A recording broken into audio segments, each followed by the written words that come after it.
Mes propres parents ne sont pas venus à mon mariage. Ils ont dit que c'était au-dessous de leur dignité de me voir épouser un inconnu venu de nulle part. Mais ce qu'ils ignoraient, c'est que la famille de mon fiancé avait discrètement préparé quelque chose qui ferait les gros titres dans 3 États. Au moment où le soleil s'est couché sur ce qui aurait dû être le jour le plus déchirant de ma vie, je me tenais au milieu de la célébration dont on parlait le plus dans l'histoire du Colorado, et mon téléphone explosait de messages de personnes que je n'avais jamais entendues, y compris mes parents, qui imploraient mon pardon. J'aimerais savoir de quel coin du globe vous regardez. Et si cette histoire vous parle, assurez-vous de vous abonner. La vidéo de demain est à ne surtout pas manquer. La bague de fiançailles me semblait plus lourde qu'elle ne devrait, alors que je la faisais tourner autour de mon doigt, fixant l'écran de mon téléphone. 3 appels manqués de maman, 2 de papa, et une série de textos qui nouaient mon estomac. Eliana, nous avons longuement réfléchi à cela, et nous ne pouvons tout simplement pas soutenir cette union. Ton père et moi avons trop investi dans ton avenir pour te voir le gaspiller avec un charpentier du Montana. Tant que tu ne reviendras pas à la raison, nous n'assisterons pas à ce soi-disant mariage. J'ai posé le téléphone sur le comptoir de la cuisine de notre minuscule appartement de Denver et j'ai regardé autour de moi le chaos de la planification du mariage éparpillé partout. Mason avait fait des doubles quarts de travail sur le chantier de construction du centre-ville pour aider à payer notre modeste cérémonie, tandis que j'avais accepté des missions d'enseignement supplémentaires dans 3 écoles différentes. Nous avions économisé chaque centime pendant des mois juste pour nous permettre de louer la petite église et d'organiser une réception au centre communautaire. L'ironie ne m'échappait pas que mes parents, le docteur Patricia Jones et l'avocat Richard Jones, avaient toujours prêché l'importance du caractère par rapport à la richesse. Pourtant, ils étaient là, refusant de rencontrer l'homme que j'aimais simplement parce qu'il n'avait pas de diplôme universitaire ni de fonds en fiducie. Mason a franchi la porte au moment où j'essuyais les larmes de mes joues, ses bottes de travail lourdes sur nos planchers de bois franc grinçant, même couverts de sciure de bois et de poudre de béton. Il était la plus belle chose que j'ai jamais vue. Ses cheveux noirs se dressaient dans toutes les directions, et ses yeux verts ont immédiatement trouvé les miens avec inquiétude. « Qu'est-ce qui ne va pas, Ella ?» Je lui ai tendu mon téléphone sans dire un mot. Il a lu les messages en silence, sa mâchoire se serrant à chaque ligne. Quand il a fini, il a posé le téléphone doucement et m'a prise dans ses bras. « Je suis désolé », a-t-il murmuré dans mes cheveux. « Je sais à quel point tu voulais qu'ils soient là. Ce n'est pas de ta faute s'ils sont snobs, ai-je dit, mais ma voix s'est brisée. Je n'ai jamais imaginé me marier sans mes parents. Maman était censée m'aider avec ma robe. Papa était censé me conduire à l'hôtel. Mason s'est écarté pour me regarder, ses mains calleuses encadrant mon visage. Nous n'avons pas besoin de leur approbation, elle. Nous n'en avons jamais eu besoin. Et honnêtement, ta famille va tellement t'aimer que tu vas les oublier complètement. J'ai esquissé un faible sourire. La vérité est que je n'avais pas encore beaucoup rencontré la famille de Mason. Ses parents vivaient dans une région éloignée du Montana où le service cellulaire était irrégulier, et ils avaient beaucoup voyagé. Tout ce que je savais, c'était que son père, Robert Carter, avait une sorte d'entreprise qui les tenait occupés, et sa mère, Suzanne, était apparemment excitée de me rencontrer enfin. Ils avaient confirmé qu'ils prendraient l'avion pour le mariage avec la jeune sœur de Mason, Emma, et plusieurs cousins. « Raconte-moi encore ta famille », ai-je dit en m'installant dans ses bras sur notre canapé de friperie. Je suis nerveuse à l'idée de tous les rencontrer en même temps. Mason a ri, ce grondement sourd dont j'étais tombée amoureuse. Il n'y a pas de quoi être nerveuse. Papa est calme, mais incroyablement gentil. Il essaiera probablement de réparer quelque chose dans ton appartement dans les 5 minutes suivant sa rencontre avec toi. Maman voudra cuisiner pour toi et te posera 1 million de questions sur tes élèves. Emma va me voler de tes bras pour parler de livres. Elle prépare son doctorat en littérature, et ils sont vraiment d'accord pour que tu épouses une fille qu'ils n'ont jamais rencontrée. Ils font confiance à mon jugement. De plus, je leur ai tellement parlé de toi qu'ils ont l'impression de déjà te connaître. Il a déposé un baiser sur le sommet de ma tête. Maman a en fait dit qu'elle ne m'avait jamais entendu parler de quelqu'un comme je parle de toi. Le mariage était encore dans 3 semaines, mais le stress de tout planifier nous-mêmes se faisait sentir. Nous avions réservé la plus jolie petite église à la périphérie de Denver avec des bancs en bois blanc et des vitraux qui captaient parfaitement la lumière de l'après-midi. La réception aurait lieu au centre communautaire voisin où nous prévoyions de servir un barbecue du restaurant local préféré de Mason et un simple gâteau à 3 étages de la boulangerie de l'épicerie. Ce n'était pas glamour, mais c'était nous.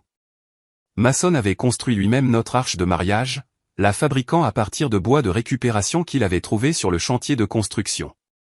J'avais fait les centres de table avec des fleurs sauvages que nous avions cueillies ensemble dans les montagnes. Tout était simple, sincère et exactement ce que nous voulions. Sauf que maintenant, la liste des invités avait considérablement diminué. L'absence de mes parents signifiait que tout mon côté de l'église serait presque vide. Quelques amis de l'université prenaient l'avion et ma tante Margaret, âgée, mais c'était tout. L'idée de descendre cette allée vers des bancs presque vides me serrait la poitrine. Peut-être devrions-nous reporter, ai-je dit doucement. Économiser plus d'argent. Essayer d'arranger les choses avec mes parents. La voix de Mason était ferme. Regarde-moi. J'ai croisé son regard. Nous n'allons pas reporter nos vies pour des gens qui ne peuvent pas voir à quel point tu es incroyable. Notre mariage va être parfait parce que nous serons là à promettre de nous aimer pour toujours. C'est tout ce qui compte. Il avait raison, mais cela ne rendait pas la douleur moins vive. Je rêvais de mon mariage depuis que j'étais petite, et dans chaque version, mes parents étaient là rayonnant de fierté. Au lieu de cela, ils étaient probablement dans leur country club en ce moment, racontant à leurs amis les choix de vie malheureux de leur fille. Au cours des jours suivants, je me suis lancé dans les préparatifs du mariage avec une détermination renouvelée. Si mes parents voulaient manquer le plus beau jour de ma vie, tant pis pour eux. J'ai modifié la robe de dentelle vintage de ma grand-mère pour qu'elle me convienne parfaitement, j'ai répété mes vœux jusqu'à ce que je puisse les réciter sans pleurer, et j'ai confirmé tous les détails avec nos prestataires. La famille de Mason est arrivée 2 jours avant le mariage, et j'ai été choqué de voir à quel point ils semblaient normaux. Je ne sais pas à quoi je m'attendais, mais Robert Carter ressemblait à une version plus âgée de Mason, grand, aux larges épaules, avec des yeux gentils et des mains qui avaient clairement vu le travail acharné. Suzanne était petite et énergique avec des cheveux bruns grisonnants et le même sourire contagieux que son fils. Elle m'a serré dans ses bras comme si elle me connaissait depuis des années. Enfin, s'est-elle exclamée. Mason nous a tellement parlé de toi. J'ai l'impression que nous sommes de vieilles amies. Emma, la sœur de Mason, était exactement comme annoncé, une amoureuse des livres avec des cheveux bouclés sauvages et un rire facile. Elle a immédiatement commencé à me poser des questions sur mes romans préférés et à savoir si j'avais lu le sujet de sa thèse actuelle sur la littérature américaine contemporaine. Ils avaient loué des chambres dans un hôtel modeste du centre-ville et ont insisté pour nous emmener dîner dans un restaurant italien décontracté. Rien dans leur comportement ne suggérait autre chose qu'une famille de classe moyenne de la région rurale du Montana. Robert a parlé du temps et a posé des questions sur mon enseignement. Suzanne voulait savoir si j'avais besoin d'aide pour les préparatifs de mariage de dernière minute. Emma a raconté des histoires sur l'enfance de Mason qui m'ont fait rire jusqu'à avoir mal aux côtes. La seule chose qui m'a semblé un peu inhabituelle était leur façon d'arriver. J'avais supposé qu'ils avaient conduit depuis le Montana, mais Mason a mentionné qu'ils avaient pris l'avion. Quand je lui ai posé la question plus tard, il a simplement haussé les épaules et a dit que son père avait trouvé une bonne affaire sur les vols. La nuit avant le mariage, je suis resté éveillé à regarder le plafond de notre chambre. Demain, je deviendrai Madame Eliana Carter. Dans moins de 18 heures, je descendrai l'allée de cette petite église blanche, en espérant ne pas trébucher sur la robe de ma grand-mère, pour épouser l'homme qui a changé tout mon monde. Mon téléphone a vibré avec un texto d'un numéro inconnu, « Félicitations pour votre mariage de demain. Nous sommes impatients de célébrer avec vous, la famille Carter. » J'ai souri dans l'obscurité. Au moins une famille serait là pour assister à nos vœux. Au moins quelqu'un se réjouirait quand Mason et moi promettrions de nous aimer pour toujours. Je n'avais aucune idée que d'ici demain soir, je remettrais en question tout ce que je pensais savoir sur le charpentier calme que j'allais épouser. Le matin de mon mariage est arrivé avec le ciel bleu brillant et l'air vif des montagnes, caractéristique du Colorado. Je me suis réveillé dans la chambre d'amis de mon amie d'enfance Sarah, où j'avais passé la nuit en suivant la vieille tradition de ne pas voir le marié avant la cérémonie. Sarah avait conduit depuis Boulder pour être ma demoiselle d'honneur, et elle s'affairait déjà avec du café et des viennoiseries. Aujourd'hui est le grand jour, Madame Carter, a-t-elle chanté en ouvrant les rideaux. Comment te sens-tu? Terrifiée, excitée et nauséeuse, ai-je admis en tirant les couvertures sur ma tête. Est-ce normal? Complètement normal. Maintenant, lève-toi parce que nous avons exactement 4 heures pour te transformer en mariée, et ton rendez-vous chez le coiffeur est dans 1 heure. Le salon de beauté que Sarah avait trouvé était un petit endroit local spécialisé dans les styles d'inspiration vintage. pendant que la styliste travaillait mes longs cheveux bruns en douces ondulations rappelant les années 1950, je me suis retrouvé à me détendre pour la première fois depuis des semaines. C'était vraiment en train d'arriver. Dans quelques heures, je serai marié à Mason. Mon téléphone a sonné juste au moment où la styliste ajoutait les dernières épingles à cheveux pour fixer le peigne à cheveux en perles de ma grand-mère. L'identification de l'appelant affichait le nom de ma tante Margaret, et mon cœur a immédiatement bondi dans ma gorge. Margaret, tout va bien? Oh, ma chérie. Sa voix était tremblante. Je suis tellement désolé. Je suis à Denver Général. Je suis tombé ce matin et je me suis cassé la hanche. Ils vont m'opérer dans 1 heure. Beaucoup d'amour et d'efforts ont été consacrés à donner vie à cette histoire. Si vous l'appréciez, nous vous serions très reconnaissants de vous abonner à notre chaîne. Maintenant, revenons à l'endroit où nous nous étions arrêtés. Le sang a quitté mon visage. Tante Margaret était le seul membre de ma famille qu'il me restait qui allait réellement se présenter à mon mariage. Elle était censée me conduire à l'hôtel puisque mon père avait clairement indiqué qu'il ne serait pas là. Ne t'inquiète pas pour le mariage, a-t-elle continué rapidement. Vas-y et passe une belle journée. Je penserai à toi à chaque minute. Margaret, je devrais venir à l'hôpital. Absolument pas. Tu as un mariage à assister, jeune fille. Ton propre mariage. Promets-moi que tu ne quitteras pas cette église. Après que j'ai raccroché, Sarah m'a immédiatement enveloppé dans une étreinte, en faisant attention de ne pas abîmer mes cheveux. Je suis tellement désolé, mais elle a raison. Tu peux lui rendre visite demain lors de ton escale de lune de miel. J'ai hoché la tête, retenant mes larmes. Je sais juste que je vais vraiment descendre l'allée seule. Pas de famille du tout. Tu m'as moi, a dit Sarah fermement. Et tu as la famille de Mason. Parfois, la famille que nous choisissons est plus importante que la famille dans laquelle nous sommes nés. 1 heure plus tard, nous sommes arrivés à la petite église blanche. Elle était encore plus belle que dans mes souvenirs, avec l'arche en bois fabriquée à la main par Mason parfaitement positionnée à l'autel, décorée avec les arrangements de fleurs sauvages que nous avions faits ensemble. La lumière du soleil coulait à travers les vitraux, projetant des motifs arc-en-ciel sur les bancs en bois. Mais quelque chose était différent. Il y avait des voitures sur le parking. Beaucoup de voitures. Des voitures chères. Une élégante berline Mercedes noire était garée à côté d'un VUS BMW blanc immaculé. Derrière eux, il y avait une Porsche argentée et ce qui ressemblait à une Tesla. Mon estomac s'est noué alors que je me demandais si mes parents avaient changé d'avis et décidé de se présenter après tout, amenant leurs amis riches comme une sorte de démonstration de force. Ce ne sont pas les voitures de tes parents, n'est-ce pas, a demandé Sarah, exprimant exactement ma pensée. Je ne pense pas papa conduit une Lexus et maman a cette ridicule Cadillac blanche. Nous sommes entrés par l'entrée latérale de l'église, et j'ai immédiatement entendu des voix provenant du sanctuaire principal. Beaucoup de voix. L'église semblait pleine. Sarah a jeté un coup d'œil autour du coin, et ses yeux se sont écarquillés. Et là, tu dois voir ça. Je l'ai rejointe à la porte et j'ai failli halter. L'église était pleine à craquer. Chaque banc était rempli de personnes que je n'avais jamais vues auparavant, toutes vêtues impeccablement. Les femmes portaient des robes élégantes et des bijoux sophistiqués, tandis que les hommes portaient des costumes d'apparence coûteuse. Ils discutaient tranquillement entre eux, mais il y avait une énergie dans l'air qui était différente de ce à quoi je m'attendais pour notre simple cérémonie. Qui sont tous ces gens, ai-je murmuré. Avant que Sarah puisse répondre, Suzanne Carter est apparue à mon coude.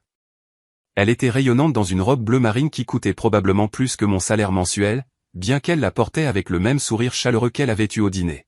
« Eliana, tu es absolument magnifique », a-t-elle dit en m'embrassant avec précaution. « Cette robe est exquise. »« Suzanne, je ne comprends pas.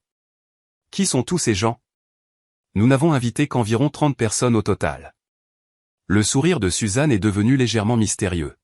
« Eh bien, ma chère, quand la nouvelle du mariage de Mason s'est répandue, quelques personnes de plus ont exprimé leur intérêt à y assister. La famille, les amis, les associés de Robert. J'espère que cela ne te dérange pas que nous ayons un peu élargi la liste des invités. Un peu ? J'ai regardé à nouveau le sanctuaire bondé. Il doit y avoir plus de 200 personnes là-dedans. En fait, c'est plus près de 300, a dit Suzanne gaiement. Mais ne t'inquiète pas pour ça maintenant. Tu as des choses plus importantes à penser. Es-tu prête ? Ma tête tournait. Associé. Quel genre d'entreprise Robert Carter dirigeait-il qui justifiait 300 invités à un mariage? Et comment avait-il même fait entrer tout le monde dans notre minuscule église? Emma est apparue à mon autre côté, magnifique dans une robe vert émeraude qui mettait parfaitement en valeur ses boucles. Le photographe veut prendre quelques photos avec toi avant le début de la cérémonie, a-t-elle dit. Photographe? J'ai cligné des yeux. Nous avons engagé Madame Peterson du bout de la rue pour prendre des photos avec son appareil photo numérique. Oh, c'est tellement gentil, a dit Emma. Mais papa a engagé quelqu'un d'un peu plus professionnel. Elle m'a conduite dans une petite pièce à côté du sanctuaire principal où un homme en costume coûteux réglait du matériel d'éclairage professionnel qui n'était certainement pas là lorsque nous avions fait notre répétition hier. Derrière lui se tenait une femme avec plusieurs appareils photo accrochés autour de son cou, le genre de matériel que je n'avais vu qu'au mariage de célébrités dans les magazines. « Salut, je suis Marcus Wellington de Wellington Photographie », a dit l'homme en tendant sa main. « Nous sommes honorés de documenter votre journée spéciale. » J'avais déjà entendu ce nom. Ils avaient photographié le mariage de la fille du gouverneur l'année dernière, celui qui avait fait la couverture du magazine Colorado Bride. Je pense qu'il y a eu une erreur, ai-je commencé à dire, mais Suzanne a placé une main douce sur mon bras. Aucune erreur, ma chère. Robert et moi voulions juste nous assurer que cette journée était capturée magnifiquement. Maintenant, allons-nous prendre quelques portraits. Les 30 minutes suivantes se sont écoulées dans un flou de photographie professionnelle. Marcus m'a positionné à différents endroits de l'église, ajustant la lumière et me donnant des instructions comme si j'étais un mannequin de mode. La femme, qui s'est présentée comme son assistante, Claire, a pris des douzaines de photos volées avec un équipement qui coûte probablement plus cher que ma voiture. Pendant tout ce temps, j'ai continué à apercevoir le sanctuaire se remplir encore plus. Les gens continuaient d'arriver, et j'ai remarqué plusieurs personnes qui me semblaient vaguement familières, bien que je ne puisse pas dire où je les avais déjà vues. Sarah, elle chuchotait quand elle est revenue de vérifier la mise en place de la réception. « S'il te plaît, dis-moi que tu sais ce qui se passe. » Son visage était pâle. Elle, je suis allé vérifier le centre communautaire, et ce n'est plus le centre communautaire. Qu'est-ce que tu veux dire? Je veux dire qu'il y a des camions de traiteurs à l'extérieur. Des camions de traiteurs chers, et des fleuristes, et ce qui ressemble à un bar complet, et des organisateurs de fêtes avec des presse-papiers qui dirigent les gens comme s'ils préparaient une sorte de gala. Mon cœur a commencé à s'emballer. C'est impossible. Nous avons réservé le centre communautaire. Nous servons un barbecue de chez Jimmy et un gâteau de supermarché. Je pense, dit Sarah lentement, que la famille de Mason a peut-être apporté quelques modifications. Avant que je puisse traiter cette information, l'organiste de l'église a commencé à jouer la musique de la procession. Ce n'était pas l'hymne simple que nous avions choisi, mais quelque chose qui ressemblait à ce qu'on entendrait dans une cathédrale, riche, complexe, et joué sur ce qui semblait être un orgue beaucoup plus cher que le petit orgue électronique que l'église utilise normalement. C'est le moment, dit Suzanne, apparaissant à côté de moi avec un bouquet qui n'était certainement pas l'arrangement modeste de marguerites et de gypsophiles que j'avais commandé. Ce bouquet était une cascade époustouflante de roses blanches, de pivoines et d'orchidées qui coûtaient probablement plus cher que tout notre budget de mariage initial. Suzanne, je ne comprends pas ce qui se passe. Elle a pris mes mains dans les siennes, et pour la première fois, j'ai remarqué l'énorme bague en diamant à son doigt, pas la simple alliance en or qu'elle portait au dîner, mais un caillou de la taille d'un raisin qui captait la lumière et la renvoyait en éclairs brillants. Ma chérie, dit-elle doucement. Il y a certaines choses sur notre famille que Mason voulait te dire lui-même. Mais ce qui est important en ce moment, c'est que tu es sur le point d'épouser l'homme que tu aimes, et il t'attend à cet hôtel avec le plus grand sourire que j'ai jamais vu. La musique a enflé, et j'ai pu entendre la congrégation se lever. 300 inconnus attendaient de me voir descendre l'allée pour épouser un charpentier du Montana qui avait apparemment des secrets que je n'avais jamais imaginés. Sarah a serré ma main. Quoi qu'il se passe, elle, Mason t'aime. Cette partie n'a pas changé. J'ai pris une profonde inspiration, j'ai serré le mystérieux bouquet d'orchidées, et je me suis préparé à marcher vers la plus grande surprise de ma vie. Les portes du sanctuaire se sont ouvertes, et je suis entré dans ce qui ressemblait à un univers complètement différent. La petite église blanche dont j'étais tombé amoureuse avait été transformée en quelque chose sorti d'un conte de fées. De la soie blanche drapait chaque surface. Des milliers de roses blanches et de gypsophiles créaient des arrangements magnifiques au bout de chaque banc, et ce qui semblait être un éclairage professionnel jetait une lueur chaude et dorée sur tout. Mais c'était la mer de visages qui m'a vraiment coupé le souffle. Chaque personne dans cette église bondée s'est tournée pour me regarder, et je n'en ai reconnu absolument aucune. Ce n'étaient pas les amis occasionnels et la famille élargie que je m'attendais à voir au mariage de ma sonne. C'étaient des gens qui avaient leur place dans des galas et des ventes aux enchères caritatives. Les femmes portaient des robes de créateurs et des bijoux qui captaient la lumière comme de minuscules étoiles, tandis que les hommes avaient l'air de sortir des pages du magazine Forbes. Et là, au fond de l'église, se tenait ma sonne. Même du fond de l'allée, je pouvais voir son visage s'illuminer quand il m'a vu. Il portait un smoking que je n'avais jamais vu auparavant, pas le simple costume noir que nous avions loué dans le magasin de vêtements de cérémonie du centre-ville, mais quelque chose qui semblait taillé sur mesure et qui coûtait probablement plus cher que ma voiture. Son garçon d'honneur, que je m'attendais à être son camarade de chambre de l'université, Jake, était plutôt un homme d'une quarantaine d'années portant ce qui ressemblait à une Rolex. Mais le sourire de ma sonne était le même, cette expression brillante et authentique qui m'avait fait tomber amoureuse de lui au départ. Quoi qu'il se passe ici, ce sourire me rappelait qu'au centre de toute cette confusion se trouvait l'homme que j'étais sur le point d'épouser.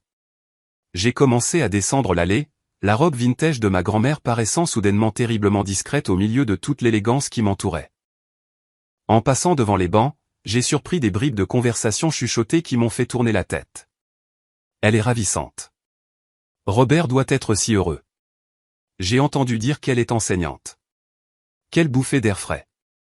La famille Carter sait toujours comment organiser un événement. Événement de la famille Carter. Qu'est-ce que ça voulait dire? À mi-chemin de l'allée, j'ai repéré un visage qui m'a fait cesser de respirer pendant un instant. La gouverneure Patricia Harris était assise au 3e rang, me souriant chaleureusement. La vraie gouverneure du Colorado était à mon mariage. À côté d'elle était assis un homme que j'ai reconnu comme étant le maire de Denver. Et derrière eux se trouvait une femme dont j'étais presque sûr de l'avoir vue en couverture de Colorado Business Weekly. Mes jambes étaient flageolantes alors que je continuais à marcher, mais les yeux de ma sonne ne me quittaient jamais. Quand j'ai finalement atteint l'hôtel, il s'est avancé et a pris ma main, son contact familier m'ancrant au milieu de tout ce luxe surréaliste. « Tu es incroyable » a-t-il chuchoté, et pendant un instant, tout le reste s'est estompé. L'officiant a commencé la cérémonie, et j'ai essayé de me concentrer sur les mots, sur les vœux que nous avions écrits ensemble, sur les promesses que nous faisions, mais mon esprit n'arrêtait pas de vagabonder vers la liste d'invités impossibles qui nous entouraient. Comment un charpentier du Montana connaissait-il la gouverneure du Colorado? Quand est venu le temps de nos vœux, la voix de ma sonne était ferme et claire alors qu'il prononçait les mots que nous avions pratiqués ensemble dans notre petit appartement. Mais alors qu'il promettait de m'aimer à travers toutes les surprises que la vie pourrait apporter, il y avait quelque chose dans ses yeux qui suggérait qu'il savait exactement quelle surprise allait arriver. Mes propres vœux me semblaient surréels alors que je les prononçais devant ce public bondé d'inconnus. Mais quand j'ai regardé le visage de ma sonne, les mots sont venus de mon cœur, comme ils l'avaient fait lorsque nous avions pratiqué seuls. Vous pouvez embrasser la mariée, a annoncé l'officiant, et les lèvres de ma sonne ont rencontré les miennes alors que 300 personnes éclataient en applaudissements. Les appareils photos des photographes ont clignoté continuellement, et j'ai réalisé que ce moment était documenté comme un événement d'État. Alors que nous redescendions l'allée ensemble, maintenant mari et femme, j'ai aperçu quelque chose qui a fait cesser de battre mon cœur. Au tout dernier banc, ayant l'air mal à l'aise, mais définitivement présent, étaient assis mes parents. Mon père, le docteur Richard Jones, portait son plus beau costume et avait l'air de préférer être n'importe où ailleurs. Ma mère, la docteure Patricia Jones, avait son téléphone à la main et prenait des photos, des larmes coulant sur ses joues. Ils étaient venus. D'une manière ou d'une autre, malgré tout ce qu'ils avaient dit, ils étaient là. Ma sonne, elle chuchotait alors que nous atteignions le fond de l'église. Mes parents sont là. Il a suivi mon regard, et son expression a changé pour quelque chose que je ne pouvais pas tout à fait lire. Je sais, dit-il doucement. Je vais tout expliquer à la réception. Avant que je puisse lui demander ce qu'il voulait dire, nous avons été emportés à l'extérieur par le photographe pour d'autres photos. Le parking avait également été transformé. Un tapis rouge menait des marches de l'église à une ligne de voitures de luxe qui n'était certainement pas là à mon arrivée. Des pétales de rose recouvraient le sol, et d'autres photographes professionnels capturaient chaque instant. Madame Carter a appelé Marcus, le photographe, nous aimerions prendre quelques photos près de la Bentley. J'ai regardé autour de moi, confuse, jusqu'à ce que je réalise qu'il me parlait. Madame Carter, c'était mon nom maintenant. Et apparemment, il y avait une Bentley impliquée dans nos photos de mariage. La voiture était une Bentley Continental blanche immaculée décorée de rubans blancs et d'autres roses coûteuses. Mason m'a aidé à poser à côté, sa main chaude sur le bas de mon dos, mais je pouvais sentir la tension dans ses épaules. « À qui est cette voiture ?» ai-je chuchoté. « Elle est à toi maintenant » a-t-il simplement dit. Cadeau de mariage de mes parents. Une Bentley. Ses parents nous avaient offert une Bentley comme cadeau de mariage. Les parents des Charpentier n'offrent pas des Bentley comme cadeau de mariage. Après ce qui m'a semblé être des centaines d'autres photos, nous avons été conduits à l'arrière de la voiture de luxe par un homme en uniforme de chauffeur qui s'adressait à Mason en l'appelant Monsieur Carter avec un niveau de formalité qui suggérait que ce n'était pas leur première rencontre.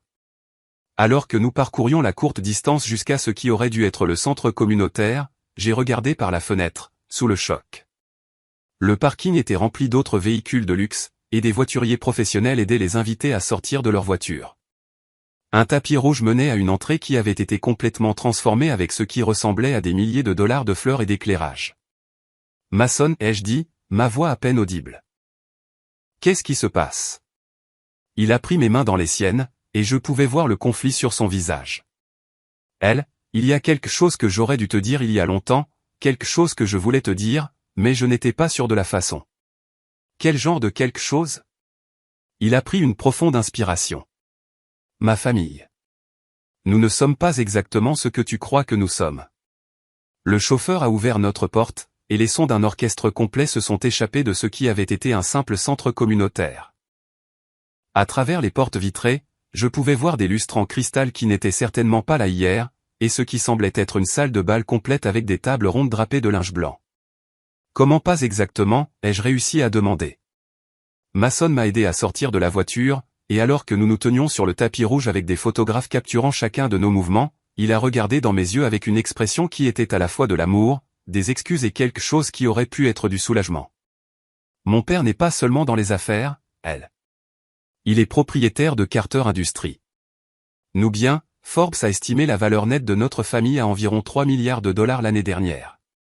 Le monde a basculé sur le côté. 3 milliards de dollars. Mon mari charpentier, qui s'inquiétait des heures supplémentaires et achetait des produits d'épicerie avec des coupons, était un milliardaire. C'est impossible, ai-je chuchoté. Je sais que ça semble fou. J'ai voulu te le dire tellement de fois, mais j'aimais que tu tombes amoureuse de moi, pas de mon compte en banque. J'aimais que tu ne te soucies pas de l'argent ou du statut ou de tout ça. Tu m'aimais juste. Avant que je puisse répondre, les portes du lieu de réception se sont ouvertes, et une vague de musique classique nous a submergés. À l'intérieur, je pouvais voir nos 300 invités de mariage se mêler à ce qui avait été transformé en l'espace événementiel le plus élégant que j'ai jamais vu. Et debout à l'entrée, rayonnant de fierté, se trouvaient Robert et Suzanne Carter, apparemment deux des personnes les plus riches d'Amérique, attendant d'accueillir leur nouvelle belle-fille dans un monde que je n'avais jamais connu. Entrer dans cette réception, c'était comme franchir un portail vers une autre dimension. Le centre communautaire que j'avais visité il y a quelques jours avait été complètement vidé et reconstruit en quelque chose qui avait sa place dans un hôtel de luxe. Des lustres en cristal pendaient d'un plafond qui avait été surélevé et drapé de soie blanche fluide. Les sols en béton étaient maintenant recouverts de bois franc brillant, et des fenêtres du sol au plafond avaient été installées là où il y avait des murs blancs, offrant une vue imprenable sur les Rocheuses. Des tables rondes pour 10 personnes étaient disposées dans tout l'espace, chacune recouverte de linge de table ivoire et surmontée de centres de table imposants d'orchidées blanches, de roses et de pivoines. L'argenterie ressemblait à de l'argent véritable, et les verres à vin étaient en cristal qui captaient la lumière comme des diamants. Un orchestre complet était installé sur une scène qui n'existait certainement pas hier, jouant de la musique classique qui rendait notre liste de lecture originale de chansons country risiblement inadéquate. Mais ce qui m'a vraiment fait plier les genoux, c'est l'ampleur de tout cela. Ce n'était pas une réception pour 50 personnes mangeant un barbecue dans des assiettes en carton. C'était un gala en tenue de soirée pour 300 invités qui applaudissaient maintenant lorsque Mason et moi sommes entrés. Des serveurs professionnels en uniformes impeccables circulaient avec du champagne qui coûtait probablement plus cher la bouteille que ce que je gagnais en une semaine. Madame Carter, une femme dans une élégante robe noire s'est approchée de nous avec un presse-papier. Je suis Jennifer Walsh, votre organisatrice d'événements. Tout se déroule parfaitement selon le calendrier. L'heure du cocktail se poursuivra pendant encore 30 minutes, puis nous passerons au dîner. Le menu a été adapté à vos préférences, comme convenu. Je l'ai regardé fixement. Je n'ai jamais discuté d'aucun menu avec personne. Le sourire de Jennifer n'a pas faibli. Bien sûr, les préférences que votre belle-mère a partagées avec nous. Elle a mentionné que vous aimez la cuisine méditerranéenne et que vous avez un faible pour les desserts au chocolat. La main de Mason s'est resserrée sur la mienne. Merci, Jennifer. Tout est incroyable. Alors que Jennifer s'éloignait, je me suis tourné vers Mason avec ce qui, j'en suis sûr, était un regard fou dans mes yeux. Depuis combien de temps tout cela est-il prévu? L'orchestre, les fleurs, tout. Elle, je peux t'expliquer.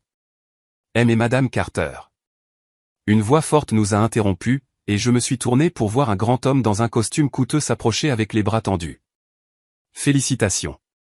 Quelle belle cérémonie. Mason s'est légèrement redressé. Sénateur Williams, merci d'être venu. Et là. Voici le sénateur David Williams. Sénateur, ma femme, et Leliana. Le sénateur Williams. Comme dans le sénateur des États-Unis Williams. J'ai serré sa main en pilote automatique pendant que mon cerveau essayait de traiter le fait qu'un sénateur américain était à ma réception de mariage. La famille de votre mari a été d'une valeur inestimable pour le développement économique du Colorado, m'a dit chaleureusement le sénateur. Et j'entends dire que vous êtes enseignante. Comme c'est merveilleux. L'éducation est le fondement de tout. Avant que je puisse répondre, un autre couple s'approcha, puis un autre, et soudain je me retrouvai au milieu d'une file d'attente de personnes dont je reconnaissais les noms dans les journaux et à la télévision. Le PDG d'une grande entreprise technologique, un juge fédéral, le propriétaire des Colorado Rockies, tous parlaient à Mason avec la familiarité de vieux amis et me traitaient avec le genre de respect habituellement réservé à. Eh bien, aux femmes de milliardaires. J'ai besoin d'air, murmurai-je à Mason après la 10e présentation à quelqu'un dont la valeur nette dépassait probablement le PIB de la plupart des pays. Il me guida immédiatement vers un ensemble de portes-fenêtres qui s'ouvraient sur ce qui avait été autrefois le minuscule patio arrière du centre communautaire, mais qui était maintenant une élégante terrasse extérieure avec des lampes chauffantes, plus de fleurs et une vue sur les montagnes qui avaient été en quelque sorte améliorées avec un éclairage professionnel. Comment est-ce possible, demandai-je une fois que nous étions seuls. Hier, c'était un centre communautaire avec des chaises pliantes et un éclairage fluorescent. Mason passa sa main dans ses cheveux, gâchant la coiffure parfaite pour la première fois de la journée. Ma mère a une équipe de personnes spécialisées dans la transformation d'événements. Quand elle se met quelque chose en tête, cela se réalise rapidement.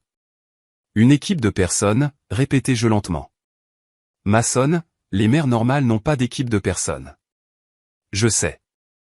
Il s'assit sur un banc qui était définitivement plus cher que tous les meubles de notre appartement réunis. Et là, j'essaie de trouver comment te dire ça depuis des mois. Je m'assis à côté de lui, la robe de ma grand-mère s'étalant autour de nous. Me dire quoi, exactement? Que tu es riche. Que ta famille est riche. Que tu m'as menti sur qui tu es? Pas menti, dit-il rapidement. Jamais menti.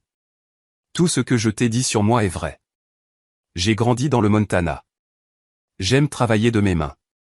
Je vivais vraiment au jour le jour quand nous nous sommes rencontrés. Alors comment? Parce que j'ai choisi de le faire. Il se tourna pour me faire face complètement. Quand j'ai eu 18 ans, mon père m'a offert un poste chez Carter Industries, vice-président, bureau d'angle, salaire à 7 chiffres. J'ai refusé. Je clignais des yeux. Tu as refusé un salaire à 7 chiffres? Je voulais tracer ma propre voie. Je voulais savoir qui j'étais en dehors de l'argent de la famille. Alors, j'ai déménagé à Denver, j'ai trouvé un emploi dans la construction et j'ai essayé de vivre comme une personne normale. J'ai essayé de vivre comme une personne normale, répétai-je. Mason, on partageait les factures d'épicerie. Je t'ai vu stressé à propos des heures supplémentaires. Tu m'as laissé croire qu'on avait des difficultés financières. On en avait, dit-il sincèrement. J'en avais. Je vis entièrement de mon salaire de la construction depuis 3 ans. Je n'ai pas touché un seul centime de l'argent de ma famille. Mais il surveillait, dis-je, les pièces du puzzle s'assemblant. Tes parents savaient exactement qui j'étais, où je travaillais, ce que j'aime manger. Mason hocha la tête à contre-cœur. Ils t'ont fait enquêter avant que je te présente à eux. C'est le protocole standard pour toute personne qui s'approche des membres de la famille. Je suis désolé, et là. J'ai détesté cette partie. Enquêter. Le mot avait un goût amer dans ma bouche. Qu'est-ce qu'ils ont découvert sur moi que je ne sais pas sur moi-même? Rien de mal, dit-il rapidement. Juste des informations de base. Les dossiers financiers, l'historique de l'emploi, l'éducation. Ils ont même été impressionnés que tu n'aies jamais eu ne serait-ce qu'une contravention de stationnement. Je me levai brusquement, ayant besoin de faire les 100 pas. C'est insensé, Mason. On n'enquête pas sur les gens parce qu'ils sortent avec des ouvriers du bâtiment. On ne transforme pas les centres communautaires du jour au lendemain. On n'invite pas les sénateurs américains à son mariage. Les Carter, si, dit-il doucement. À travers les portes-fenêtres, je pouvais voir nos invités de mariage se mêler, rire, boire du champagne qui coûtait probablement plus cher que le loyer de la plupart des gens. Mes parents se tenaient près de l'orchestre, semblant à la fois étranges et terrifiés. Ma mère prenait en fait des notes dans un petit carnet, documentant probablement chaque détail pour ses amis du club de golf. Tes parents sont venus, dit Mason, suivant mon regard. Comment savaient-ils même qu'il fallait venir? Ils ont dit qu'ils ne viendraient pas. Ils ont été très clairs sur le fait de ne pas soutenir ce mariage. Le silence de Mason était une réponse suffisante. Tu les as appelés, dis-je. Ou ta famille l'a fait. Mon père a appelé ton père hier matin. Ils ont eu une conversation sur l'importance de la présence de la famille pour les moments les plus importants de la vie. Quel genre de conversation? Le genre de conversation qui a lieu lorsque Robert Carter, fondateur et PDG de Carter Industries, appelle personnellement pour vous inviter au mariage de son fils. Je me suis appuyé contre la rampe, fixant la vue sur la montagne. Alors, ils n'ont pas changé d'avis sur le fait que tu sois assez bien pour moi. Ils ont découvert que tu étais riche. Et là. C'est exactement ce qui s'est passé, n'est-ce pas? Mes parents, qui ont refusé d'assister au mariage de leur fille parce que son fiancé n'était qu'un charpentier, sont soudainement apparus le jour où ils ont découvert qu'il était en fait un milliardaire. Mason se rapprocha pour se tenir à côté de moi. Est-ce que ça importe pourquoi ils sont venus? Ils sont là maintenant. Ça importe parce que ça prouve tout ce que je savais déjà sur eux, dis-je, ma voix se brisant légèrement. Ils ne m'aiment pas. Ils aiment l'idée de ce que je peux faire pour leur statut social. À l'intérieur, Jennifer, la coordinatrice de l'événement, annonçait que le dîner serait servi dans 10 minutes. À travers la vitre, je pouvais voir nos invités se diriger vers leurs tables attribuées, chacune marquée de marque-place calligraphiée qui coûtait probablement plus cher que nos invitations de mariage originales. Qu'est-ce qui se passe maintenant? Demandai-je. Est-ce que je retourne là-dedans et je fais semblant d'appartenir à une salle remplie de sénateurs et de PDG? Est-ce que je souris et je bavarde avec des gens dont le budget d'épicerie hebdomadaire est plus élevé que ce que je gagne en un an?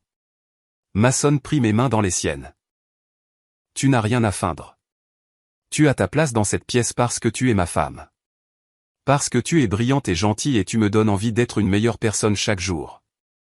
Mais je ne suis pas l'un d'eux, Mason. Je corrige des copies à la table de la cuisine et je fais des achats dans des magasins d'aubaine et je conduis une voiture dont le pare-choc est maintenu avec du ruban adhésif. Moi non plus, dit-il fermement.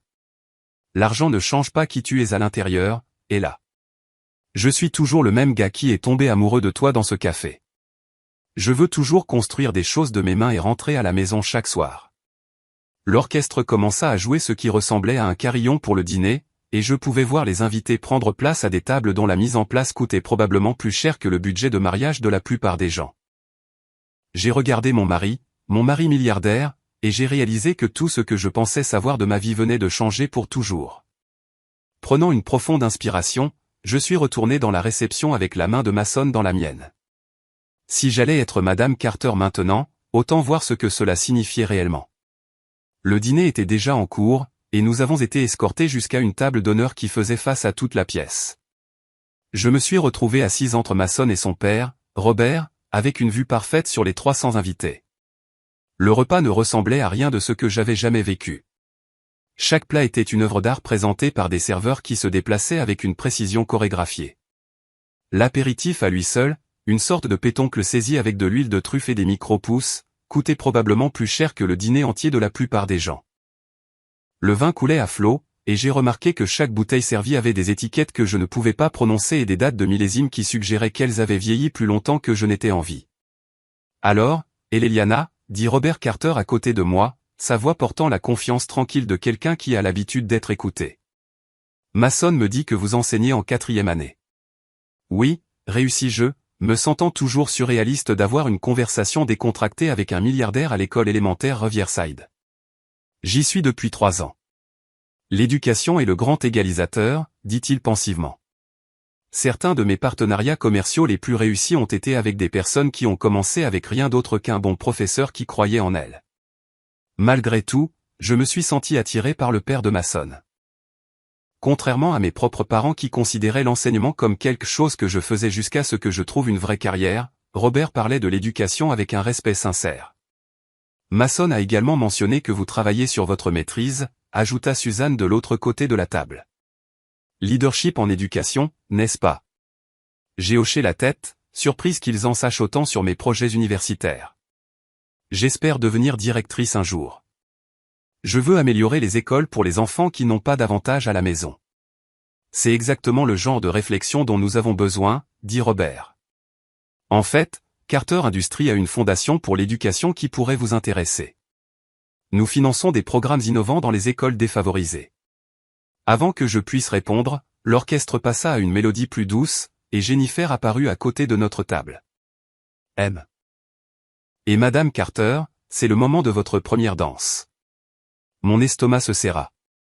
Dans tout le chaos de la découverte de la véritable identité de Mason, j'avais complètement oublié les événements traditionnels de la réception de mariage. Notre première danse était censée être sur AMZ de l'Honestar, jouée à partir de la liste de lecture de l'iPhone de quelqu'un.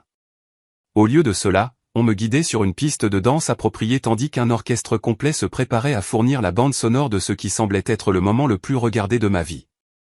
Les bras de Mason se sont enroulés autour de moi alors que l'orchestre commençait à jouer une version instrumentale élégante de la chanson que nous avions choisie.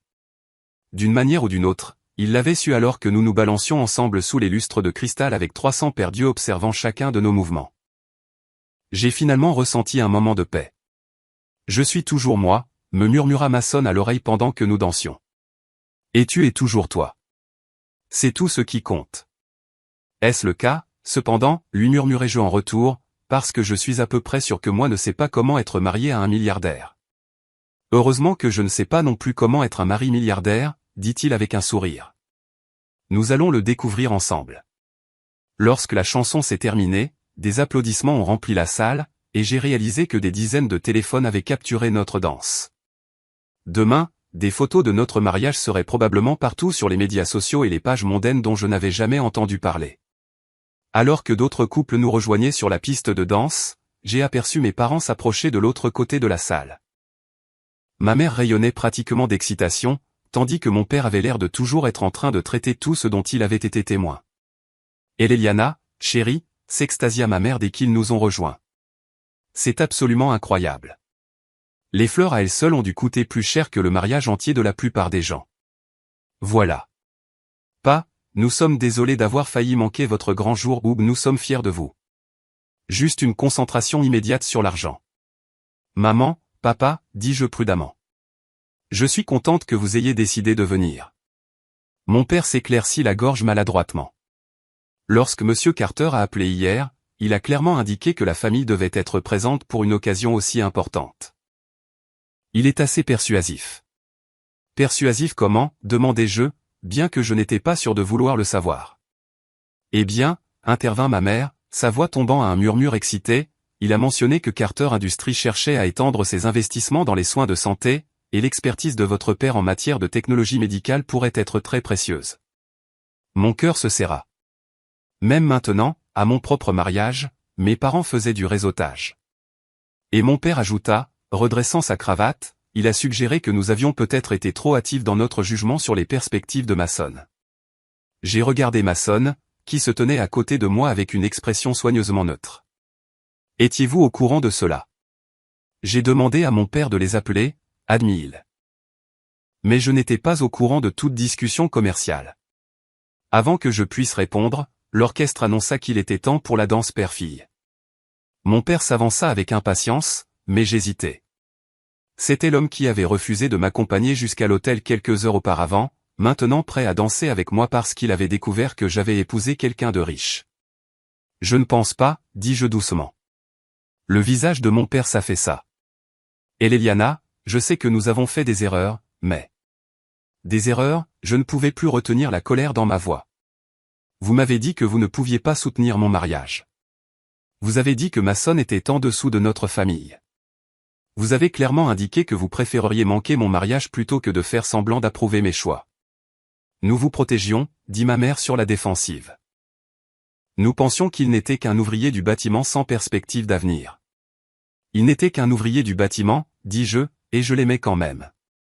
Mais vous n'avez pas pu voir au-delà de son compte bancaire pour voir la personne qu'il est réellement. Toute la réception sembla se calmer autour de nous, bien que l'orchestre continuât à jouer doucement. J'étais vaguement consciente que bon nombre de nos invités regardaient le drame se dérouler, mais je ne m'en souciais plus. La seule raison pour laquelle vous êtes ici en ce moment, c'est parce que vous avez découvert qu'il était riche, continuai-je. S'il n'était vraiment qu'un charpentier, vous seriez à la maison en ce moment en train de raconter à vos amis les choix de vie malheureux de votre fille. Ce n'est pas juste, dit mon père, mais sa voix manquait de conviction. N'est-ce pas? Je regardais autour de moi la réception opulente avec les centaines d'invités qui appartenaient à un monde dont je n'avais jamais su qu'il existait. Dites-moi honnêtement, papa, si c'était la même réception de centre communautaire que nous avions initialement prévue, si Mason gagnait vraiment juste des salaires de construction, seriez-vous ici? Le silence qui suivit fut une réponse suffisante. Robert Carter apparut à côté de nous, sa présence commandant immédiatement l'attention. Dr. Jones, Madame Jones, dit-il poliment. Peut-être pourrions-nous poursuivre cette conversation à un moment plus opportun. Après tout, c'est une célébration. Mes parents hochèrent rapidement la tête, clairement intimidés par l'autorité tranquille du père de Mason. Ils se fondirent dans la foule, me laissant debout au milieu de la piste de danse, ayant l'impression qu'on venait de me briser le cœur à nouveau. Je suis désolé, dit Mason doucement. Je pensais que s'ils venaient, s'ils voyaient combien je t'aime. Ils ne sont pas venus pour l'amour, dis-je, observant mes parents de l'autre côté de la salle alors qu'ils se présentaient à d'autres invités riches. Ils sont venus pour des opportunités de réseautage. Emma Carter apparut à mon coude, élégante et chaleureuse. Tu veux prendre l'air? Il y a quelque chose que je pense que tu devrais voir. Elle me ramena à l'extérieur sur la terrasse, où la vue sur la montagne était maintenant illuminée par un éclairage professionnel qui rendait les sommets magiques contre le ciel nocturne. Sur une petite table était posé un ordinateur portable, son écran brillant doucement. « Qu'est-ce que c'est » demandai-je. « Les médias sociaux » dit Emma avec un sourire. « Votre mariage est tendance. » Je fixai l'écran avec choc.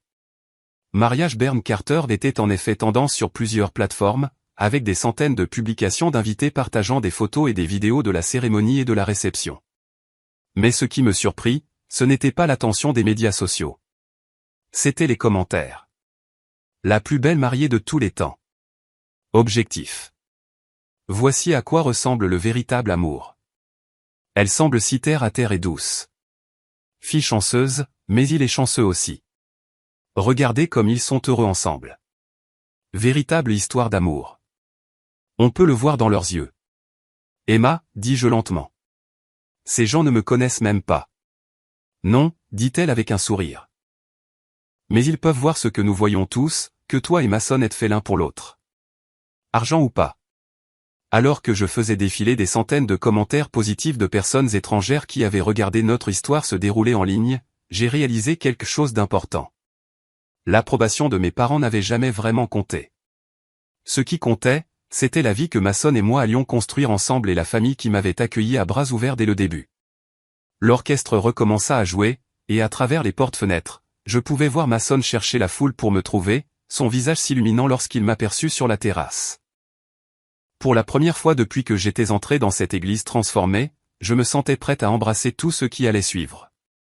En retournant dans la réception, je me sentais différente, plus légère, en quelque sorte, comme si le fait d'avoir confronté mes parents avait soulevé un poids que je ne réalisais pas avoir porté.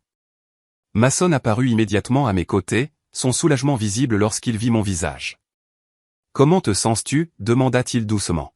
« Comme si j'étais exactement là où je suis censé être, dis-je, et je le pensais. » La soirée continua à se dérouler comme un rêve.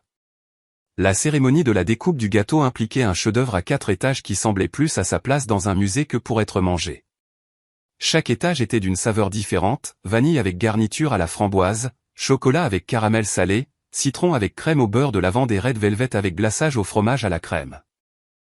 C'était tellement éloigné de notre simple gâteau en plaque d'épicerie originale que je n'ai pas pu m'empêcher de rire. Qu'est-ce qui est drôle, demanda Mason alors que nous posions pour des photos avec le gâteau orné. Je pense juste au fait que nous avons passé 3 semaines à débattre pour savoir si nous pouvions nous permettre de passer de la vanille au chocolat, dis-je. Et maintenant, nous avons 4 saveurs différentes, chacune coûtant probablement plus que notre budget initial entier. Ça te manque, demanda-t-il doucement. La version simple que nous avions prévue? J'y ai réfléchi pendant que le photographe nous demandait de couper la première part. L'innocence de tout ça me manque, ai-je admis. Mais l'impression que nous devions choisir entre les choses que nous voulions à cause de l'argent ne me manque pas. Au fur et à mesure que la soirée avançait, je me suis retrouvé dans des conversations qui m'auraient terrifié quelques heures plus tôt. L'épouse du sénateur Williams, Margaret, s'est avérée être une ancienne enseignante passionnée par la réforme de l'éducation. Nous avons passé 20 minutes à discuter des programmes d'alphabétisation et des tests standardisés pendant que nos maris parlaient des projets de loi sur les infrastructures. Vous savez, dit Margaret en sirotant son champagne, la Fondation Carter pour l'éducation est toujours à la recherche d'éducateurs passionnés pour aider à orienter ces programmes. Vous devriez envisager de vous impliquer. Avant que je puisse répondre, une agitation près de l'entrée a attiré mon attention. Une jeune femme en robe de soirée se disputait avec ce qui semblait être du personnel de sécurité, sa voix portant dans toute la réception. « Je suis de la famille, disait-elle fort. Demandez à Mason. Il vous dira que je suis censé être ici. » L'expression de Mason s'assombrit immédiatement. « Excusez-moi, dit-il au groupe avec lequel nous parlions et se dirigea vers le trouble. Je suivis, curieuse et inquiète. La femme devait avoir une vingtaine d'années, avec des cheveux blonds platine et le genre d'assurance qui vient du fait de ne jamais s'être entendu dire non. Elle était belle d'une manière coûteuse et exigeante qui me rendit soudain consciente de la robe vintage de ma grand-mère. « Clarissa, dit Mason en nous approchant, sa voix soigneusement contrôlée. « Que fais-tu ici ? » « Te féliciter, bien sûr, dit-elle avec un sourire éclatant qui n'atteignait pas tout à fait ses yeux. « Bien que je dois dire que je suis surprise que tu ne m'aies pas invité personnellement. » J'ai regardé entre eux, sentant un courant sous-jacent que je ne comprenais pas à Mason. « Qui est-ce » ? Clarissa Worthington, dit la femme en tendant une main parfaitement manucurée. « Et vous devez être l'heureuse mariée. » Je suis une vieille amie de Mason. Une très vieille amie. La façon dont elle a souligné le trait a resserré mon estomac. Mais avant que je puisse répondre, Robert Carter apparut à côté de nous avec le genre d'expression qui suggérait que cette conversation allait se terminer rapidement.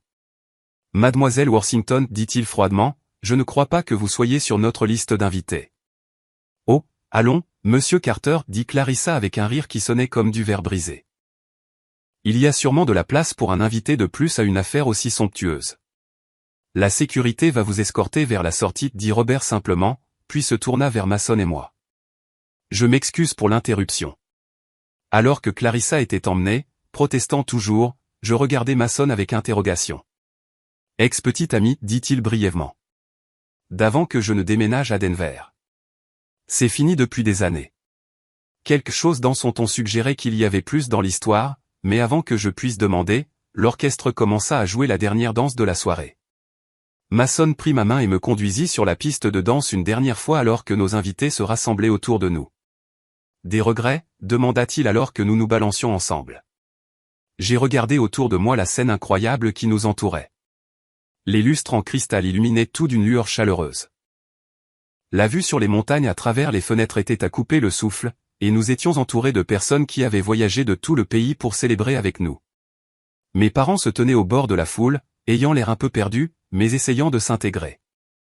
Emma dansait avec quelqu'un qui était peut-être un milliardaire de la technologie, riant de quelque chose qu'il avait dit. Robert et Suzanne Carter regardaient leur fils avec une fierté et une affection évidente. Justin, dis-je finalement.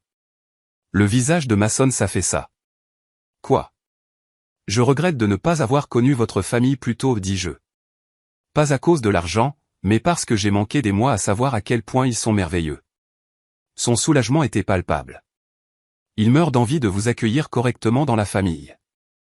Maman planifie déjà Noël, et elle veut savoir si vous seriez intéressé à rejoindre le conseil d'administration de la Fondation pour l'éducation, entre autres. Carter Industries soutient environ 15 organisations caritatives différentes. Maman pense que vous seriez parfaite pour les conseils d'administration de l'éducation et du bien-être des enfants. L'idée d'avoir les ressources nécessaires pour réellement faire une différence dans la vie des enfants était à la fois excitante et accablante. Mason, je ne connais rien à la gestion d'une fondation.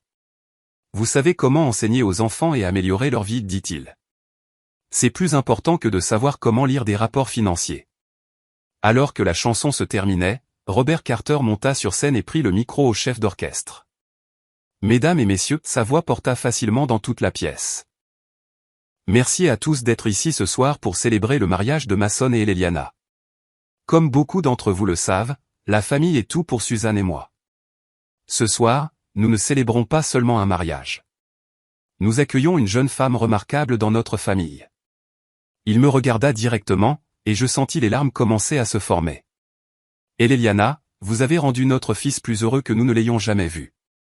Votre dévouement à l'éducation, votre gentillesse et votre cœur sincère représentent tout ce que nous valorisons le plus. Nous sommes honorés de vous appeler notre fille. Les applaudissements furent tonitruants, et je réalisai que ce sentiment d'être vraiment accepté et valorisé pour qui j'étais était ce qui me manquait dans ma relation avec mes propres parents depuis toujours. Plus tard, alors que la soirée touchait à sa fin et que les invités commençaient à partir, je me suis retrouvé à dire au revoir à des personnes dont je n'aurais jamais imaginé connaître les noms. Le gouverneur m'a serré dans ses bras et a invité Mason et moi à dîner à la capitale de l'État. Le PDG de la technologie m'a remis sa carte et a dit que son entreprise était toujours à la recherche de consultants en éducation innovants. 3 directeurs de fondations différents m'ont demandé si je serais intéressé à rejoindre leur conseil d'administration. Mes parents se sont approchés alors que nous nous préparions à partir pour notre suite nuptiale au Four Seasons du centre-ville. Eliana, dit ma mère avec hésitation, nous voulons que tu saches que nous sommes. Nous sommes fiers de toi. Vraiment, demandai-je. Où êtes-vous fiers de la personne que j'ai épousée? Mon père s'avança. Nous avons fait des erreurs aujourd'hui. De grosses erreurs. Nous avons laissé nos préjugés obscurcir notre jugement sur Mason. Et plus important encore, nous n'avons pas réussi à te soutenir quand tu avais le plus besoin de nous. Vous l'avez fait, ai-je convenu. Peux-tu nous pardonner, demanda ma mère, les larmes aux yeux. J'ai regardé ces personnes qui m'avaient élevé mais ne m'avaient jamais vraiment vu, qui étaient venues à mon mariage pour toutes les mauvaises raisons, mais qui au moins essayaient d'admettre leurs erreurs. Je peux vous pardonner, dis-je finalement. Mais les choses vont être différentes entre nous à partir de maintenant. Différentes comment, demanda mon père. Vous allez devoir regagner ma confiance, dis-je, et vous allez devoir accepter que ma vie est la mienne, peu importe combien d'argent mon mari a. Ils acquiescèrent, l'air contrit. Et j'ai réalisé que c'était probablement la première vraie conversation que nous ayons jamais eue en tant qu'adultes. Mason et moi avons finalement quitté la réception vers minuit. En montant dans la Bentley blanche qui était apparemment maintenant la nôtre, alors que nous traversions les rues calmes de Denver en direction de l'hôtel, j'ai réfléchi à la journée la plus surréaliste de ma vie. Alors, dis-je, en m'appuyant contre l'épaule de Mason. Que se passe-t-il maintenant? Dois-je apprendre à être riche? Vous devez apprendre à être heureuse, dit-il, en embrassant le sommet de ma tête. Tout le reste n'est que détail. En regardant les lumières de la ville, j'ai réalisé que pour la première fois de ma vie, j'avais l'impression d'appartenir vraiment à un endroit. Pas à cause de l'argent ou du statut, mais parce que j'avais trouvé une famille qui me valorisait pour exactement qui j'étais. Demain, je me réveillerai en tant que Madame Eliana Carter, épouse d'un milliardaire, membre potentiel du conseil d'administration de plusieurs fondations et belle-fille de 2 des personnes les plus puissantes du Colorado. Mais ce soir, j'étais juste une femme qui avait épousé l'amour de sa vie, entourée de personnes qui se souciaient sincèrement de son bonheur, et cela me semblait la plus grande fortune de toutes. 6 mois plus tard, je me tenais dans la salle de conférence de Carter Industries, regardant la skyline de Denver à travers des baies vitrées qui offraient une vue à laquelle je n'aurais jamais imaginé avoir accès. La réunion trimestrielle de la Fondation pour l'éducation venait de se terminer, et je passais en revue les propositions que nous avions approuvées pour financement, 12 nouveaux programmes d'alphabétisation à travers le Colorado, 3 initiatives STEM pour les écoles défavorisées et un programme de formation des enseignants qui aurait un impact sur plus de 500 éducateurs. Madame Carter, Jennifer Walsh, la même femme qui avait coordonné notre mariage, est maintenant directrice des programmes de la Fondation. Les récipiendaires de bourses d'études sont ici pour la cérémonie de remise des prix. J'ai lissé ma robe bleu marine, de marque maintenant, bien que je me sente toujours étrange à propos des étiquettes de prix, et me suis dirigé vers la salle de conférence où 20 élèves de terminale attendaient avec leurs familles. Ces étudiants recevraient des bourses d'études complètes financées par la Fondation Carter pour l'éducation. Et voir leur visage lorsque nous annoncions leur prix ne vieillissait jamais. Bonjour à tous, dis-je en entrant dans la pièce. Félicitations à tous nos récipiendaires de bourses d'études. Votre travail acharné et votre dévouement vous ont amené ici aujourd'hui. En remettant les certificats de bourse d'études, j'ai réfléchi à combien ma vie avait changé depuis ce jour de mariage surréaliste. La transition n'avait pas été transparente.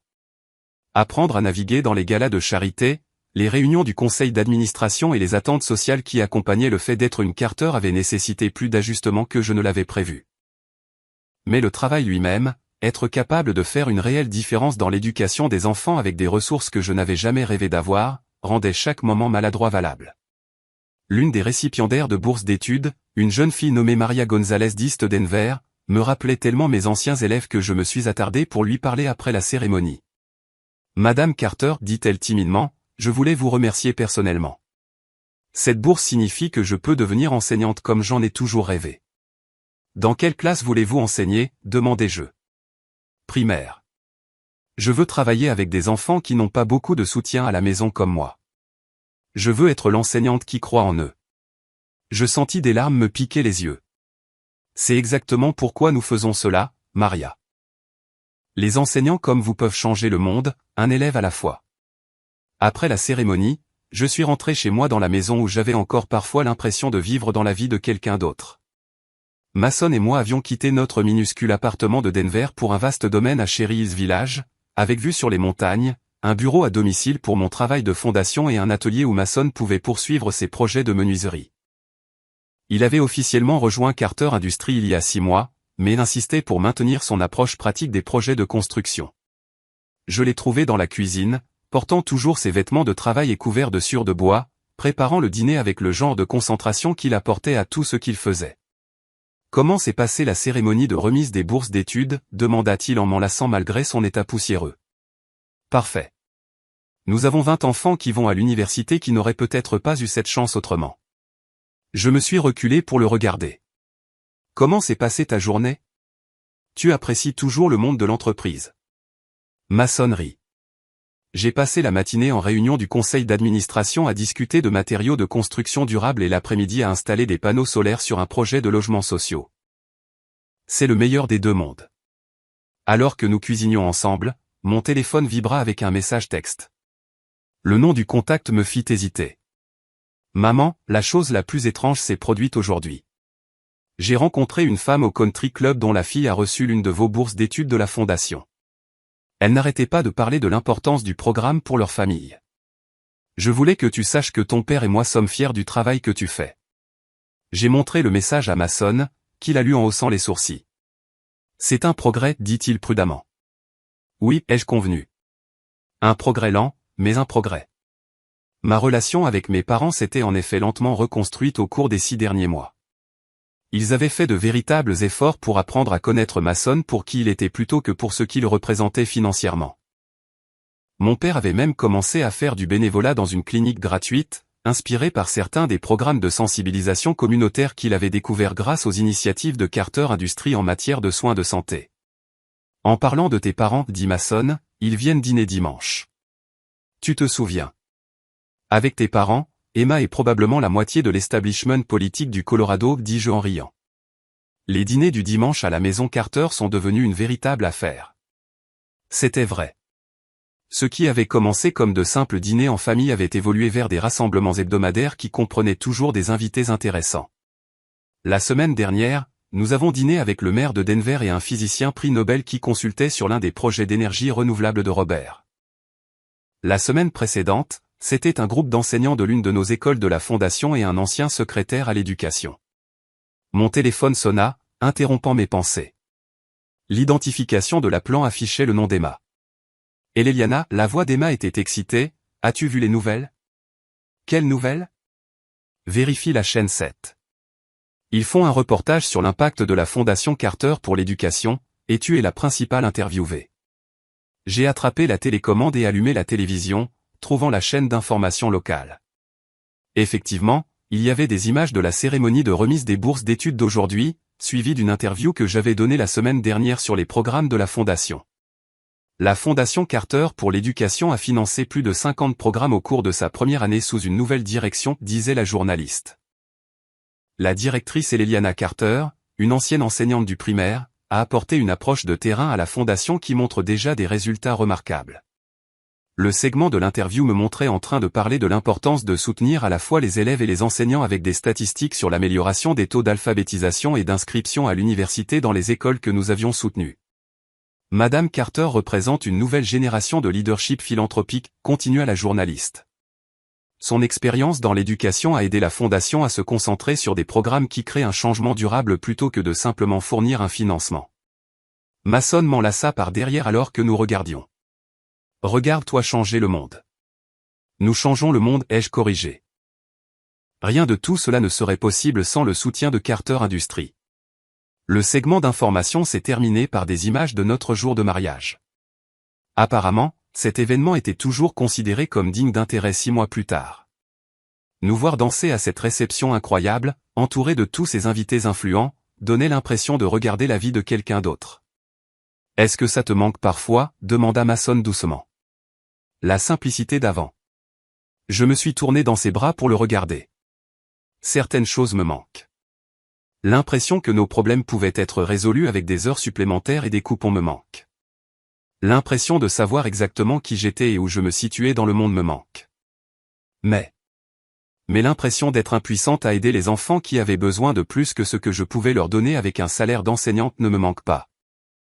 Regarder des élèves talentueux abandonner l'université parce qu'ils n'avaient pas les moyens ne me manque pas.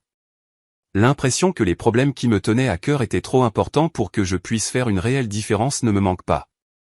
Nous avons été interrompus par la sonnette, qui dans notre nouvelle maison jouait une mélodie élaborée qui me faisait encore sursauter.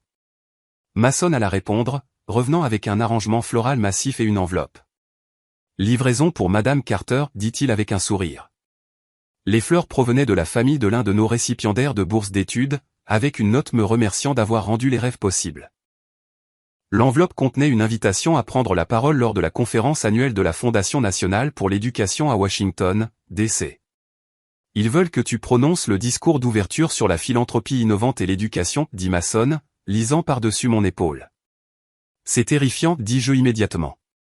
C'est incroyable, rétorqua-t-il. Tu es devenue l'une des voix les plus respectées de la philanthropie éducative en moins d'1 an. Comme pour prouver son point de vue, mon téléphone sonna à nouveau. Cette fois, c'était un producteur d'une émission matinale nationale qui voulait m'interviewer sur le programme de bourse d'études pour un segment sur le financement de l'éducation. Après avoir raccroché, Mason et moi nous sommes regardés et avons commencé à rire. Tu te souviens quand ton plus grand souci était de savoir si nous pouvions nous permettre des fleurs pour le mariage, dit-il. Tu te souviens quand tu avais peur de me dire que ta famille avait de l'argent parce que tu pensais que je pourrais t'aimer pour les mauvaises raisons, rétorquai-je. Nous avons fini de préparer le dîner dans un silence confortable. Et alors que nous nous asseyions pour manger, j'ai réalisé que ce moment tranquille avec mon mari dans notre cuisine, à parler d'un travail qui comptait et à planifier un avenir qui pourrait avoir un impact sur des milliers de vies, était exactement la vie que j'étais censé avoir. Mon téléphone vibra une fois de plus avec un message texte provenant d'un numéro inconnu. Madame Carter, ma fille était l'une des récipiendaires de bourse d'études d'aujourd'hui. Merci d'avoir vu son potentiel quand d'autres ne l'ont pas fait. Vous avez changé l'avenir de toute notre famille. Robert Gonzalez. J'ai montré le message à Mason, qui a souri du même sourire éclatant qui m'avait fait tomber amoureuse de lui dans un café qui me semblait remonter à une éternité. Alors, dit-il, tendant la main à travers la table pour prendre la mienne. Des regrets d'avoir épousé un milliardaire ? Justin, dis-je, profitant du moment d'inquiétude qui traversa son visage. Quoi ? Je regrette qu'il ait fallu une catastrophe de mariage pour me montrer que parfois la plus belle vie vient des endroits les plus inattendus. À l'extérieur de nos fenêtres, les montagnes du Colorado se dressaient en silhouette contre le coucher du soleil. Et j'ai pensé à la fille qui avait marché dans l'allée il y a 6 mois, craignant que sa famille ne se présente pas à son mariage. Cette fille n'avait aucune idée qu'elle marchait vers une vie au-delà de ses rêves les plus fous, pas à cause de l'argent, mais parce qu'elle était sur le point de découvrir ce que cela signifiait d'être vraiment valorisée, vraiment soutenue et vraiment aimée. Le mariage que mes parents avaient essayé d'ignorer était en effet devenu l'événement du siècle. Mais plus important encore, il était devenu le début d'une histoire que je n'aurais jamais pu écrire moi-même. Une histoire où une enseignante de Denver a pu changer le monde, un élève à la fois. Et cela valait plus que toutes les Bentley, les robes de créateurs et les lustres en cristal du monde. Vous en voulez plus? Nous avons 2 histoires incroyables prêtes pour vous directement à l'écran. Si celle-ci vous a touché, celle-ci valent absolument votre temps. Cliquez pour les regarder maintenant. Et, abonnez-vous et appuyez sur cette cloche pour ne jamais manquer nos derniers téléchargements.